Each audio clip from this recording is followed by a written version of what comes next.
warahmatullahi wabarakatuh. Sugeng enjang para pamirsa, tasih kalian kula Istiarni saking SMK Muhammadiyah Rongkop kelasipun 12 TKJ setunggal.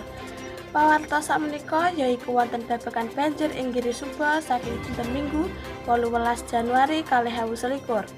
Sumangga badhe mirsani pawartos menika.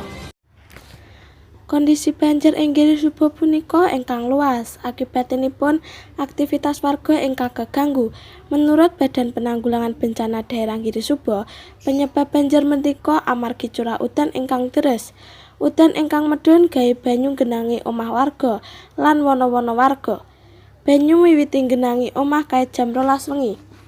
Berdasarke data saka BPBD Giri Suba menika, wilayah ingkang paling kerep sik kena banjir yaiku Desa Pucung, Desa Traju, Sading, lan nggih wonten wana-wana petani sik wonten Suling, Payuyon, Prabutan. Banjiripun nggih nyebabake para tetanduran sami rusak lan kentir, salah sijining tetanduran pari, jagung, gedhang, lan liyanipun. Menika salah sijine banjir wonten Sading, nggih nyebabake jaring-jaring prau padha kentir.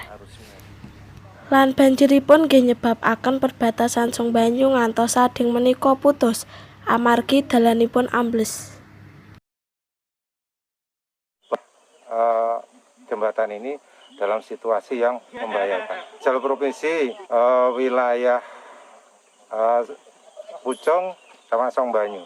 Jadi ini bisa sampai ke Praci Mantoro. Cekap semeton kalian atur kula mbok bilih menawi wonten kelepatanipun kula nyuwun ngapunten.